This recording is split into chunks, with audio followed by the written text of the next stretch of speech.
bonjour à tous, bonjour à toutes, rebonjour plutôt pour cet après-midi, toujours en direct du Palais du Pharo.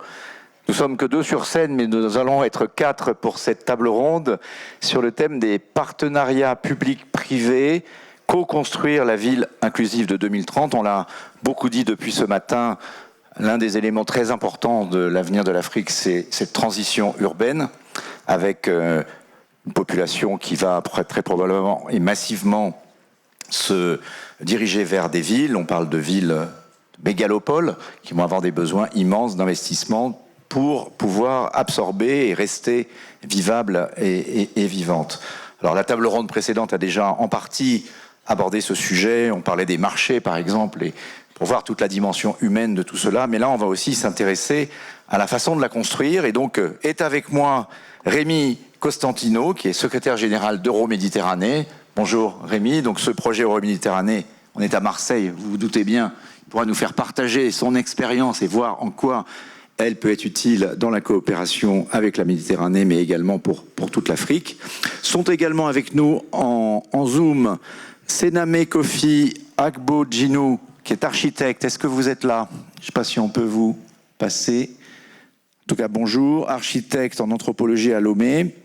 Nous avons également Saïd Mouline, qui est directeur général de l'Agence marocaine pour l'efficacité énergétique du Maroc. Je ne sais pas si vous êtes là. Bonjour. Bonjour monsieur. Et enfin, Mbarka Bouyada, qui est présidente de l'Association des régions du Maroc. Je vous ai vu tout à l'heure. Bonjour. J'espère que vous êtes là. Bon, on verra avec le son. Peut-être on va commencer avec vous, Saïd Mouline, puisque vous êtes à l'image. Ah, parfait. Bonjour, bonjour, enchanté. Merci d'être avec nous. Alors, on va commencer peut-être, je disais, avec Saïd Mouline. Vous êtes directeur général de l'Agence marocaine pour l'efficacité énergétique du Maroc. On a parlé depuis ce matin de cette transition énergétique indispensable pour l'Afrique, mais avec tout ce débat, l'Afrique n'ayant pas émis, et elle a raison de le dire autant, et loin s'en faut évidemment que les pays du Nord, elle revendique donc évidemment de pouvoir, dans sa transition, avoir un accès à l'énergie, et il y aura sans doute tout un débat, mais l'Afrique est également riche de plusieurs richesses énergétiques en dehors des énergies carbonées, notamment le soleil. Alors peut-être pour commencer, Saïd Mouline, nous dire un peu comment vous voyez les choses au Maroc, comment les choses se passent, quelles sont les co-constructions, notamment pour les villes de demain. Merci à vous de commencer. Pardon. Merci, M. Samson. Merci aux organisateurs pour l'invitation. Je suis très heureux de rejoindre ce panel. Bonjour, Madame la Présidente.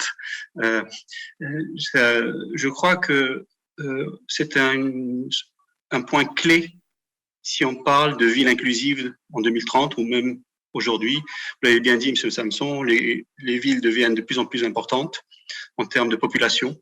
Et nous avons la chance au Royaume du Maroc, c'est qu'il y a eu une vision portée au plus haut niveau de l'État pour le développement durable qui touche tous les secteurs et bien sûr les villes aussi. Nous avons eu une orientation très claire dans notre stratégie nationale de développement durable, mais plus que ça, lorsque nous avons eu un événement sur la transition énergétique, il y a déjà en 2009, la lettre royale a été très claire. Elle a donné priorité aux énergies renouvelables et à l'efficacité énergétique dans notre politique énergétique. Voilà un pays du Sud, faible émetteur de gaz à effet de serre, je vous rappelle. Toute l'Afrique, ça émet très très peu. L'Afrique subit les changements climatiques, elle n'est pas responsable des changements climatiques. Mais nous les subissons d'une telle façon, bien sûr, on pense beaucoup aux sécheresses et autres problématiques climatiques, mais dans les villes, il faut absolument que nous ayons une politique aujourd'hui volontariste, aussi bien pour l'énergie consommée dans la ville. L'Agence marocaine pour l'efficacité énergétique travaille sur 3 grands secteurs. Aujourd'hui, c'est l'Agence marocaine qui travaille sur l'économie verte avec l'efficacité énergétique dans l'industrie, dans le transport, dans l'agriculture, dans l'industrie et dans les pêches et dans les villes, bien sûr.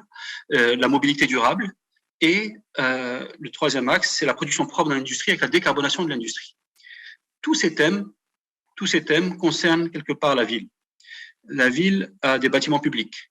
La ville a une flotte publique. Donc, d'abord, commencer par les actions que nous menons aujourd'hui avec les pouvoirs publics pour donner donner l'exemplarité de l'État. C'est très important. Si on veut être cohérent, si on veut convaincre nos concitoyens, si on veut convaincre les industriels pour qu'ils fassent des efforts, il faut absolument que les décideurs publics eux-mêmes appliquent ce qu'ils préconisent. Deuxième chose, nous avons vu avec les villes ont des factures énergétiques importantes pour l'éclairage public, pour le transport en commun, pour lorsqu'on a des déchets et qu'on peut valoriser au niveau énergétique, il faut absolument le faire le plus correctement possible. Donc, une ville inclusive aujourd'hui, ça serait que, en termes d'énergie, elle soit la plus efficace possible. C'est-à-dire d'abord réduire les gaspillages, avoir une politique cohérente sur la mobilité. Et c'est pas toujours facile, surtout sur le continent. J'ai eu à participer avec sur plusieurs villes du continent pour voir. Nous avons au Maroc des villes de 3-4 millions d'habitants, mais il y a des villes en Afrique qui sont à plus de 10 millions d'habitants. Et je peux vous dire que la problématique de la mobilité est une problématique importante parce que beaucoup de pollution, beaucoup de gaspillage d'énergie, s'il n'y a pas un bon transport en commun, s'il n'y a pas une mobilité nouvelle qui se développe. Je vais rapidement donner quelques pistes que nous avons entamées au Maroc avec certaines villes. Très récemment, la semaine dernière, nous avons inauguré, on a un projet pilote d'un bus électrique à Rabat, mais la mobilité électrique dans la ville va être quelque chose d'important. La politique de la mobilité urbaine portée par les maires, par les régions, est très importante pour faciliter cette mobilité est la clé parce que tout le monde ne pourra pas avoir de voiture demain. Et si tout le monde a une voiture demain, c'est des bouchons partout. Une autre solution que nous préconisons, nous produisons au Maroc aujourd'hui une petite voiture électrique. Elle est produite à l'usine Peugeot de Tanger, de Kenitra. C'est une toute petite voiture qui roule à 45 à l'heure, qui est vendue d'ailleurs en France. C'est la petite Ami, qui est vendue en Allemagne, qui est vendue dans plusieurs pays. Elle a été conçue par des ingénieurs marocains et produite dans les usines de Kenitra. Et aujourd'hui, c'est une success story. Et j'espère que les villes demain vont plutôt utiliser ce type de véhicule que des véhicules plus importants, plus polluants, surtout dans le contexte actuel. Vous voyez, dans le contexte énergétique actuel qui est en train de vivre des moments de tension très très forts en termes de disponibilité, en termes de prix, ça rend encore plus compétitif les énergies renouvelables, l'efficacité énergétique. C'est pour ça que j'espère que cette crise que nous vivons en ce moment va permettre d'accélérer cette transition énergétique. C'est ce que nous préconisons à l'agence. Nous travaillons sur beaucoup de choses. L'autre volet industriel, je vais très rapidement en parler parce qu'il y a des zones industrielles dans les villes et nous travaillons sur des zones industrielles décarbonées pour plusieurs raisons. Parce qu'aujourd'hui, lorsqu'on décarbone au Maroc, on baisse la facture énergétique. Les renouvelables sont devenus tellement compétitifs qu'on peut avoir de l'énergie renouvelable compétitive et décarbonée pour accompagner cette décarbonation de l'industrie. Un autre volet, bien sûr, l'Europe prépare une taxe carbone aux frontières et bien sûr, le Maroc exporte 65% des exportations vont en Europe. Il était important de se préparer à cette taxe carbone et de montrer que nos produits seront encore plus compétitifs en étant décarbonés pour deux raisons. Parce qu'ils n'auront pas à payer la taxe et parce qu'ils auront une facture énergétique moindre. Donc, merci. Très rapidement, voilà ce que je voulais vous faire passer comme message et pour vous dire que nous travaillons avec plusieurs acteurs du continent. Lors de la COP22 à Marrakech, j'avais la chance de présider la commission partenariat public-privé et il y a eu un sommet des chefs d'État africains présidé par Sa Majesté le Roi qui ont montré qu'il y avait des solutions africaines pour l'Afrique aujourd'hui et qu'ensemble, nous travaillons pour des coopérations sud-sud et des coopérations nord-sud-sud dans ce domaine. Merci beaucoup, Saïd Mouline, et on reviendra vers vous. C'est pas facile de communiquer à distance, donc sur le temps, c'était un peu long, mais c'est pas grave. On reviendra dans le débat avec vous. J'imagine que vous avez tous beaucoup de choses à dire. On va rester au Maroc, puisque vous êtes là, Mbarka Mbouyada, peut-être présidente de l'Association des régions du Maroc. Alors, en complément de ce que vient dire Saïd Mouline, peut-être, et d'une vision plus globale aussi au niveau des régions, sur la transition énergétique, sur les investissements, et dont on va parler sur les exemples de coopération pour construire une ville inclusive demain. J'espère que vous êtes encore avec nous. Allez-y. Oui, je suis là. Alors, merci pour votre invitation et merci pour l'intérêt que vous portez aussi pour cette co-construction des nouvelles métropoles en Afrique. En effet, en ma qualité de représentante des régions du Maroc, comme vous savez, le Maroc a démarré il y a quelques années un chantier que nous considérons extrêmement hautement stratégique, qui est celui de la régionalisation avancée, c'est-à-dire qu'il y a un transfert de plus en plus de pouvoir et de compétences de la centrale, donc de l'État, vers les conseils régionaux. Une des composantes principales, ou en tout cas l'un des rôles principaux des conseils régionaux, est de pouvoir élaborer ce qu'on appelle les plans de développement régional et donc effectivement la vision stratégique des métropoles, la vision stratégique intégrée des villes au sein de la même région. Alors, parmi les compétences propres que nous avons étant le développement économique, principalement, c'est la mise à niveau urbaine, c'est aussi en partie la gestion énergétique et aussi de l'eau qu'on considère comme des compétences partagées avec l'État et sur lesquelles il y a aujourd'hui un débat énorme compte tenu du contexte actuel dans lequel nous vivons avec la rareté de la ressource de l'eau en fait en général. Et en effet, il y a effectivement aujourd'hui des expériences certaines déjà réalisées et d'autres en cours de réalisation de partenariats public-privé. Comme vous savez, pratiquement tous ces secteurs étaient gérés principalement par l'État au niveau central. On a évolué depuis parce qu'il y a eu aussi une certaine gestion déléguée. Aujourd'hui, on parle de partenariat public-privé. Je donne l'exemple des projets ou de certains projets de stations de dessalement, comme dans ma région que j'ai l'honneur de représenter aussi, qui est la région de Guelmim-Ouadnoun.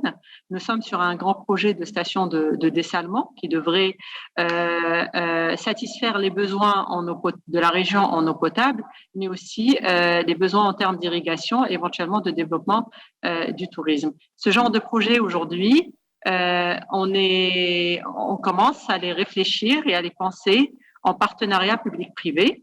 Le cadre légal nous le permet de plus en plus, puisque le Maroc avait adopté une loi sur les partenariats publics-privés qui, depuis plusieurs mois aujourd'hui, a été élargie et ouverte aux collectivités territoriales. Et puis, nous considérons que ces partenariats sont extrêmement bénéfiques à plusieurs niveaux. D'abord, il y a un transfert de compétences, il y a une technicité dont nous ne disposons pas, mais il y a aussi une réflexion gagnant-gagnant des deux côtés, aussi bien du côté public que du côté privé. Et donc, il y a bien entendu la fluidité et la flexibilité de ces partenariats public-privé doit être assurée par la loi, donc par la force du cadre légal et juridique, ce qui est effectivement ce qui a été relativement fait par les nouveaux amendements apportés à cette loi. Mais ce sont des projets aujourd'hui que nous, en tant que région en tout cas, nous sommes fiers de porter, nous sommes fiers de réfléchir. Des exemples sont nombreux. On a aussi, en termes de mobilité, tout à l'heure, mon collègue Saïd Mouline avait parlé de la mobilité. En termes de mobilité, nous avons aussi des projets comme dans le Grand Casablanca qui ont été élaborés en partenariat public-privé pour réaliser des lignes de tram au sein de la ville. Nous avons aussi aujourd'hui, dans ma région par exemple, on a de très grands projets d'hydrogène vert qui commencent qu'on commence à concevoir avec des partenaires étrangers et tous ces projets d'hydrogène vert sont réfléchis en termes de partenariat public-privé. Effectivement, l'idée n'est pas seulement de produire de l'énergie verte pour l'exporter, mais aussi d'en faire profiter toute une population, puisque le Maroc affiche une très forte dépendance énergétique, d'où le lancement par Sa Majesté il y a plusieurs années du chantier de l'énergie renouvelable au Maroc. Et puis, il y a aussi, bien entendu, par rapport à ça, toute l'industrie qu'on pourrait faire autour. Donc, mon collègue avait parlé du bus qui était ou en tout cas de la voiture réalisée au Maroc. Nous, on parle aujourd'hui de projets de bus à base d'hydrogène à fabriquer dans les régions du sud du Maroc. Donc, il y a une dynamique qui s'installe. Effectivement, les projets, ou en tout cas les secteurs concernés qui feraient demain de nos métropoles ou de nos villes, en tout cas de vraies métropoles, sont nombreux, mais le vrai challenge concerne principalement l'énergie, l'eau et le transport. Bien entendu, il y en a d'autres. Il y a d'autres secteurs qui sont concernés, comme l'éducation, la santé, l'infrastructure dans son ensemble et l'urbanisme aussi, parce qu'il s'agit aussi de mettre à niveau tout le tissu urbain au Maroc. Et on travaille énormément là-dessus dans plusieurs villes, avec une vision d'envergure, puisque ce sont des projets aussi qui sont portés, comme j'ai dit, à la fois par le public et par le privé. Merci beaucoup. À distance, c'est pas facile de dialoguer, mais là aussi, je reviendrai vers vous. Donc, on a vu cet exemple marocain. Peut-être si Monsieur Sename Kofi Agbo-Djinou est là, mais je ne sais pas si le Zoom... Je suis là. Vous êtes là, bonjour monsieur. Bonjour. Merci d'être avec nous. Même question et peut-être une vision d'architecte urbaniste à Lomé. Comment est-ce que vous voyez l'avenir des villes africaines? On parlait au début, je ne sais pas si vous aviez entendu la présentation, donc cette accélération de la transition urbaine avec des besoins immenses et comment garder cette dimension inclusive, vivable de villes qui vont grandir très très vite. Voilà, merci pour l'invitation d'abord. Vous me lancez tout de suite sur un sujet énorme. Vous avez 3 minutes, à 5, maxi.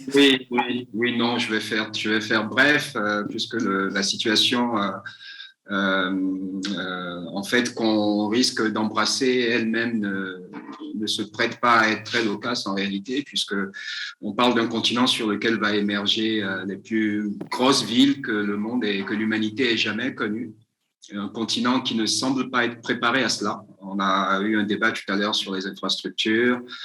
Il y a eu la question de l'énergie dont vous avez débattu tout à l'heure, évidemment. Et pour faire très simple, moi, les quelques pistes que j'aimerais indiquer, c'est que d'abord, il faut prendre conscience très rapidement que les villes qu'on va avoir à gérer sont des villes avec un statut qu'il faut construire. Parce que, par exemple, on parle d'une seule ville qui quitterait Lagos à Abidjan. Bon, il faut supposer que cette ville serait de facto beaucoup plus puissante que chacun des pays pris isolément. Et donc, c'est un nouveau pouvoir en réalité qui se profile, qui attise l'appétit de ce qu'on appelle les big tech, Google, Facebook, etc.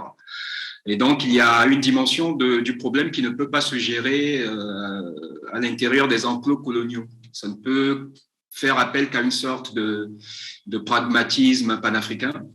Il faut une gestion vue de satellite, en quelque sorte. Est-ce que le partenaire européen accepterait d'accompagner, par exemple, ce panafricanisme en considérant qu'on peut soupçonner qu'il a pu voir à un moment donné dans le morcellement du continent une sorte d'avantage parce que ça le rendait plus exploitable, entre guillemets. Et il faudrait donc rapidement sortir de cette relation au continent pour envisager, comme le disait le tout premier intervenant, une relation beaucoup plus sourcil contre sourcil, où on accepte de perdre un peu dans une comptabilité qui est aujourd'hui celle du profit pour gagner dans une autre comptabilité à créer qui est celle du bien-être global, parce que si on continue à avoir un rapport instrumental à ce continent, encore une fois, on va vers des problèmes tout à fait indépassables. Ensuite, je proposerai une autre échelle qui est celle plus terrain, puisque on a des technologies aujourd'hui qui nous permettent de faire dans la proximité. Je proposerais qu'on passe d'une logique actuelle qui est d'être intriqué dans une sorte de grande cité internationale à des villes dans lesquelles on fait des îlots. et qu'on fractionne les villes en de petits territoires, avoir une sorte de logique d'archipel, et qu'on reproduise du développement, mais à l'échelle du quartier. Et à cette échelle-là, on peut imaginer des solutions et des stratégies qui sont moins coûteuses sur le plan environnemental et qui permettraient de remobiliser de la créativité africaine qui ne peut pas être efficace aujourd'hui aux échelles qu'on nous propose généralement dès qu'il s'agit de parler de développement ou de se projeter sur le futur. Merci beaucoup, très, très intéressant ce que vous appelez ces îlots, ces archipels. Alors, nous, on ne parle pas souvent à la tribune de ce qu'on appelle la ville du quart d'heure ou du territoire de la demi-heure. Vous savez, Carlos Moreno, qui n'est pas là, mais qui toujours nous accompagne. Et j'entends un peu, monsieur, cette idée, qui est une idée effectivement d'architecte. Alors, la question de l'échelle, de la taille, effectivement, l'absence et du manque d'infrastructures est très intéressante dans ce que vous nous dites. C'est face à la croissance extrêmement rapide. Il ne faut pas subir, il faut anticiper, programmer. Est-ce que vous avez déjà peut-être à l'échelle de certaines villes, des idées, des exemples de fonctionnement où on pourrait fractionner effectivement les villes par territoire? La question est pour moi? Oui, pardon, la question était pour vous, excusez-moi. Ben, on va en parler avec Euroméditerranée dans un instant, mais juste pour compléter votre... Oui, je mène moi-même une petite expérimentation, alors très modeste et très marginale, depuis 10 ans maintenant, sur Lomé, où donc on est très radical dans cette logique de faire dans la proximité. L'idée, c'est de mapper le territoire urbain avec un réseau de lieux d'innovation. Un lieu à pratiquement chaque 2 kilomètres, et chaque lieu s'occupe de développer des technologies de proximité qui permettent de recréer de l'inclusivité, mais vraiment à l'échelle et à la mesure des citadins. Et donc, à mesure qu'on replique ces lieux, qu'on fait des itérations, on produit ce qu'on appelle aujourd'hui de la Smart City, mais de la Smart City un peu grassroots, puisque c'est des gens eux-mêmes qui se retrouvent dans des lieux ressources, s'appuient sur un certain nombre de technologies qui sont aujourd'hui en source ouverte pour développer des solutions qui permettent, dans leur proximité, de collecter les déchets, avoir des petits réseaux sociaux de proximité, des systèmes d'échange locaux, etc., etc. Et tous ces petits îlots mis en réseau permettent de tendre vers une sorte de communalisme digital qui pourrait occuper le terrain et résister au capitalisme digital qui arrive, et le forcerait au moins à discuter, parce que le danger, c'est que je viens d'apprendre il y a quelques minutes que Google déployait de la fibre et commençait par le Togo. Si ces grands groupes arrivent et qu'il n'y a rien sur le terrain, ce sera d'autant plus facile pour eux de s'installer. Ils s'installeraient en faisant passer par perte et profit un certain nombre d'éthiques, de valeurs qui matchent pourtant réellement bien avec la logique du digital. Donc tout l'enjeu est là. Les villes africaines seront les plus grosses puissances demain. Est-ce qu'on veut laisser ces puissances entre les mains de Google et de Facebook, ou est-ce que ça peut être l'occasion, grâce à des technologies qui sont aujourd'hui en source ouverte, de faire en sorte que les populations recouvrent du pouvoir sur leur cadre de vie? C'est encore une fois l'enjeu. Merci beaucoup, très, très intéressante expérience et exemple. Merci à vous. Peut-être on va retraverser la Méditerranée, parce qu'il est très sagement à côté de moi depuis tout à l'heure, mais Rémi Costantino, donc vous êtes secrétaire général d'Euroméditerranée. Alors, de ce que vous avez entendu et de l'expérience de ce grand projet d'aménagement, peut-être vous pouvez rappeler ce que c'est pour celles et ceux qui ne le sauraient pas, qui nous écoutent, qu'est Euroméditerranée dans cette métropole, et peut-être de ce que vous avez entendu, qu'est-ce que vous en tirez comme idée? Alors, merci beaucoup. Bonjour à tous. D'abord, parler en dernier me rappelle l'humilité avec laquelle nous prenons la parole face aux enjeux qui ont été exposés et à l'extrême dynamisme des territoires qui se sont exprimés. Si on peut rappeler en quelques mots ce que c'est Euroméditerranée, c'est 500 hectares situés au cœur de Marseille. Marseille, deuxième ville de France. 500 hectares, ça paraît beaucoup parce que ça consiste à transformer une part importante du territoire de Marseille depuis 25 ans. En même temps, c'est très peu, même à l'échelle de notre métropole, 3000 km². Donc 500 hectares, c'est extrêmement peu. Et même pas la comparer par rapport à la mégalopole Lagos-Abidjan qui a été évoquée, nous fait pâlir, évidemment. Ce que m'inspire ce qui a été évoqué, c'est peut-être évoquer le modèle français, puisque Euroméditerranée, c'est le pilotage conjoint de tous les niveaux de collectivité, l'État, la métropole, le département, la région, la ville de Marseille, qui se sont unis il y a 26 ans pour proposer le portage par un opérateur, nous ne sommes qu'un opérateur de tous ces acteurs, d'un projet d'ampleur pour transformer Marseille qui faisait face à des difficultés extrêmement importantes. La France, peut-être par comparaison ou par similitude avec les exemples que les autres panélistes ont évoqués, c'est le pays de la régulation. C'est le pays dans lequel le public apporte les rails dans lesquels tous les acteurs doivent s'inscrire. Mon témoignage serait de dire que ces rails peuvent être extrêmement féconds, et y compris laisser la place, comme l'a dit Monsieur Kofi Agbenienou, la place à la proximité, à l'initiative, à la solution contextuelle, adaptée. Et je pense que ces enjeux de contextualité et d'hyper-adaptation à un contexte de proximité sont au cœur des enjeux de développement durable. Si je pouvais en citer peut-être deux exemples de réalisation qui démontrent l'efficacité de ce système. Nous avons une boucle dite de thalassothermie, c'est-à-dire qu'elle apporte au quartier que nous développons de la climatisation et du chauffage, on a besoin des deux, à partir de l'eau de mer, avec 70% d'énergie renouvelable. Et aujourd'hui, le potentiel de déploiement, c'est 1 million de mètres carrés. C'est à peu près un tiers de tout ce qu'on développera dans notre programme, 3 millions de mètres carrés en tout. L'idée vient du public. On a identifié le potentiel de la mer, mais la réalisation vient du privé. C'est un projet qui est entièrement financé. Alors, il y a eu des aides au départ, en tout cas des avances remboursables, mais il est entièrement capitalisé par le privé et il se développe suivant un mode privé. Sauf que les rails ont été posés par le public.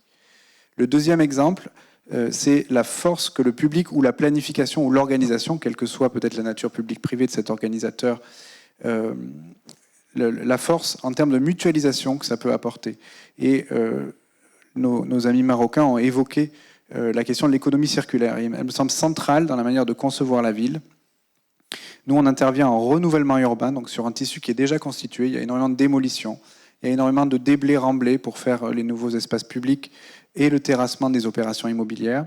S'il n'y a pas un régulateur qui pose un cadre et qui permet aux matériaux sortant d'un chantier de rentrer dans le suivant ou d'être réinvestis quelque part dans le projet, on a évidemment des comportements des acteurs privés qui consistent à considérer qu'il y a des déchets et qu'on se débrouillera pour s'approvisionner sur le projet d'à côté. Tandis que la régulation apporte énormément de richesse de ce point de vue-là et contribue aux objectifs de développement durable.